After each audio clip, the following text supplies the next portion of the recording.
It's been a mixed week for Birmingham, but no head losses here. Max says it simply wasn't our day at Middlesbrough. It's just annoying how timid we are away from home. And at St Andrews, we are a different animal. We need to address this away form if we ever need a chance at playoffs. Hope you're doing really well. This is 20 minutes of Birmingham City chat. My name is Mark. I'm neutral. We've got Paul and Jason back with us. This coming up this week. Why are Birmingham City so timid away from home and what needs to change? We're also talking about the sacking season as well. Where are we up to with Chris Davies and how secure is he, given that some other teams might be sniffing around him? Plus the Fair Play League, how dirty are Birmingham City this year? We are delighted to have Paul and Jason back with us, fresh back, of course, from the Riverside. Paul, is it frustrating you, just the difference between Birmingham at home versus Birmingham away? I'm not sure. I think with the Championship, everyone likes to make their home ground their fortress, don't they? I think get from top to bottom of the Championship, most teams think, I want to win at home. We need to win our home games. And I think that's the biggest thing of it all is you go to somewhere like Middlesbrough in a pushover, they're not going to, I don't think we've won there since, so I think 2021, I think was the last time we won it. So it's not like we go there and win regularly. So I think we just it's another game where we didn't take our chances, and you do that again next week, and them chances go in, and you come away winners instead. I don't think it's that big a deal. It's not just that game though, is it? For some reason, I mean, Liam says here it's just frustrating away from home. I know we beat Blackburn and Preston, Jason, but away from home we look a completely different team. I thought we probably deserved a draw at Middlesbrough, but hopefully Pack's injury isn't too serious. But as always, we'll keep right on. Yeah, what's your take of why is it you look completely different in terms of your approach to games away from home?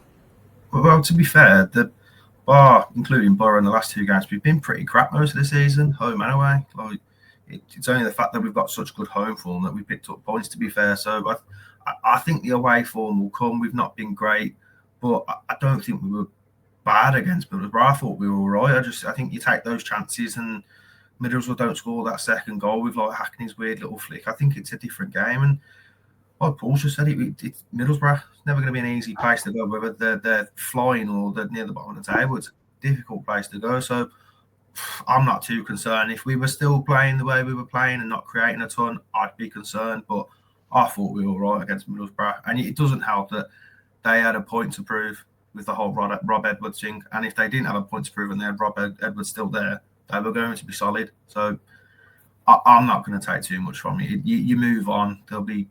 I think we'll win more away games than we potentially lose this season if we play the way we are playing the last three games. Yeah. Can I ask you about your away support? We travel in numbers, but a number of fans now have raised that in terms of noise and support, that they don't really hear it as much from Birmingham. I mean, Tom, Middlesbrough fan here, said, respect to 2000 Blues for making the journey and carrying on the moment's silence throughout the full 90 minutes for remembrance. I mean, I don't know if it comes across on TV, but we this isn't just an isolated one. Paul, do you recognise this or not? No, I don't recognise it. I think a lot of teams like to when a team. I've always known the Blues fans to travel in numbers and make a lot of noise. Any away game I've ever been to, there's always been a lot of noise and a lot of chanting and cheering, and so I think a lot of the times when you go to some stadiums, you get fans that go, "Oh, they weren't as good as I expected them to be," and then they pick on that little bit. But I think that's just, I think, to be fair to the Borough fans, their home, that's the noisiest I've seen them at home ever. Like they were pumped up for that game, and it showed at the end of the game when they were celebrating like they'd won a cup final. They were really G'd up for that game, and I think that's the difference with the fans for that one. But I think your man there just took a chance to make a decent joke of a Remembrance Sunday joke, hasn't he? I don't think he believes a word that he's tweeted. Okay. It's just pure nibbles on social media, isn't it? Like, yeah. You know what? We could sit there and be silent for the entire game. At the end of the day, we sell out pretty much every single game. So that for me shows what the support's like. Whether they're silent or not, we sell out. So people can have whatever little jokes they want about it. We sell out. So. Yeah, it's been a decent week for Birmingham overall, hasn't it? In terms of 6 from 9 Who's impressed you the most, Jason, when we string those 3 games together? Peck's been pretty good, but for me, I think the link up for Marvin Dukes, Tommy Doyle. I think the spine for me, Clara, Tommy Doyle in there, and then Marvin Dukes for me has been superb. I think bringing Neumann back in as well has just made us so much more solid at the back, so much more solid. And then I'll give a shout out to Iwata, because that man, he's so fit. The amount of running he does, he's up and down that pitch, playing right back, and yeah, incredible. But special shout out Tommy Doyle and Iwata for me. They're the 2 for me. Yeah, Paul. I mean, do you think is Iwata's best position at right back? Weirdly, I don't think it matters where you put Iwata on the pitch. I think you get the same energy for it all. He's gonna battle defensively, and he's gonna try and get forward and help in the attack. I think you could put him in goals, and you'd struggle not to have him running around the box. So I think he gives you that sort of. He's a menace, I think. I watch him and I just think he'd be a nightmare. You'd think, so he's got to calm down at some point, and then he's still running at you in the 80th minute. I think he gives that space to Patrick Roberts out on that wing as well, because their midfielder and their defender both have to go, hold on, he's overlapping again. And that's when Roberts then tries to little cut inside and things like that. So I think you get the same effectiveness in the middle as you would with him out on there, because he likes to cut inside and he popped up at the edge of the box at some points in the middle. So I don't think he's told just to stick to that wing. I think he's told to come inside when we're on the attack. I think he's told to sort of pop inside and try and create a bit more space and things like that. So I like him at right back, to be fair, but I think when Laird's fit again, I think Laird probably goes back in at right back, and he then probably goes back into the midfield. So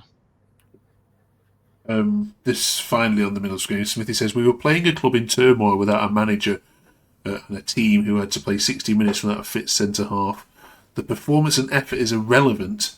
It's our 5th loss on the road and 7th away game where we've had to chase the game by conceding the opening goal. Jason, is there a bit of a pattern there of having to chase the game?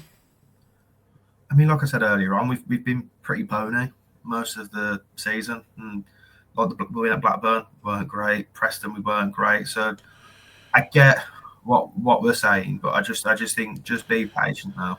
We've clearly shown we can play, and I think it will come. And like Middlesbrough is never ever going to be an easy game. We'll be fine. We will be fine from away from home. It will click. If we're talking in a few games time and we're still looking pretty poor away from home, yeah, we'll have the discussion. But you see where the viewpoints are coming from, though, when people use the word timid and not aggressive enough. Do you get that? Prior to Middlesbrough, I 100% agree. We were definitely poor away from home, but I think Middlesbrough, it was a different kettle of fish. Like I thought we were all right away from home. Don't get me wrong, you still got to figure some things out. But I wouldn't say we were timid. Every other game, yes, I would say we were timid, but I wouldn't call us timid against Middlesbrough. And it's that second goal. Like, from our standpoint, it's poor, but it's such a weird goal. To have a pop and then Hackney gets a little flick on it. It's just, I know you've got to defend. I said to my mate, you can't do nothing about that. It's he's took a great little touch to keep it away from the keeper. There's nothing. Yeah. Your man's, if he doesn't take that touch, that rolls into the keeper's arms, and no one says anything about it. But he has a little flick at it. You knew exactly what he was doing. I think he thought, hold on, I have a touch here. It takes it away from the goalkeeper, but we've got to take our chances. Stano goes through on goal and rolls one back to the keeper. Iwata misses quite a decent header. There was chances for us to turn the game around, and it's another game where we don't take our chances and we don't win. Okay. We want to say a massive thank you to anyone who's been following us the last couple of weeks. First of all, massive thank you for 300 subs in the short space of time we've been doing this. We know there's Birmingham City podcasts popping up left, right, and centre. Some really good ones as well. So thank you for just giving us your time. We just look at the good and the bad and the ridiculous. Some social media tweets at Birmingham City. We've calmed down on Chris Davis out in the last couple of weeks. I'm not seeing any any hashtags with that on, which is where we were. It's mad, isn't it, Paul? The start of October, wasn't it? That we were there. Now we're getting the flip side. His name I've seen being mentioned in. It was way down the list, but in terms of the next Borough manager, his name was there. Are you surprised at that? And do you think that there's any chance that if he was approached, he'd go for a different project? I don't know if he'd go to Borough. I think he'd.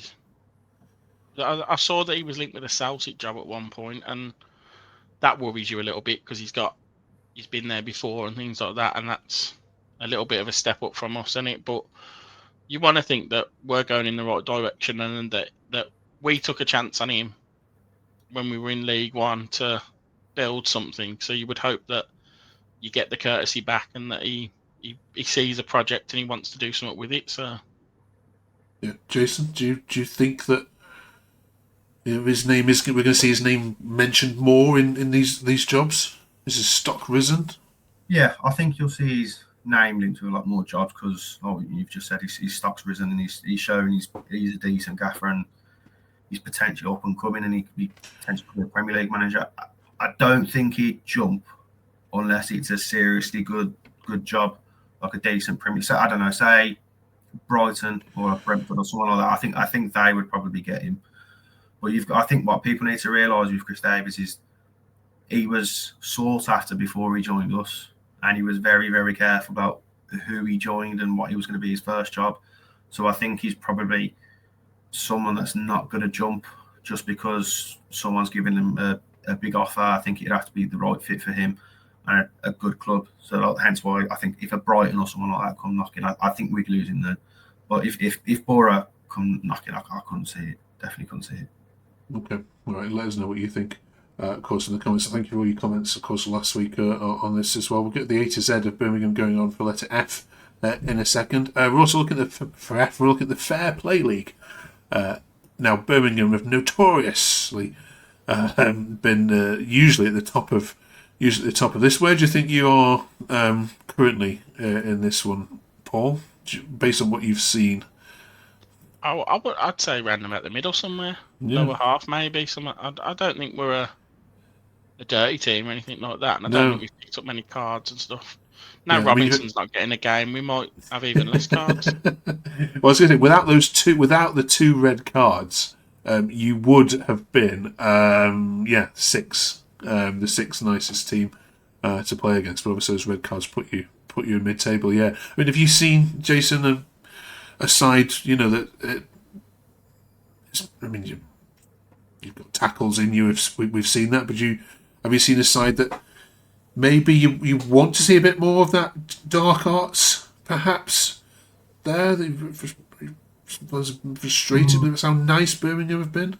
No, I don't think that's our game. To be fair, like we're all about controlling the ball and all that stuff, aren't we? However, we've seen quite a few times when it kicks off, they're all there, to be fair, backing each other, and none of them seem too bothered about getting a card then. So when it does need to get nasty and fans love to see, oh yeah, go on, it does properly kick off. Like there's been a few. I mean, we had Ipswich right at the start of the season, didn't we? And I think we've been fined twice already this season. Once or twice. We've definitely got fined for Ipswich for the players' behaviour. So it was Holler's goal, wasn't it? Yeah.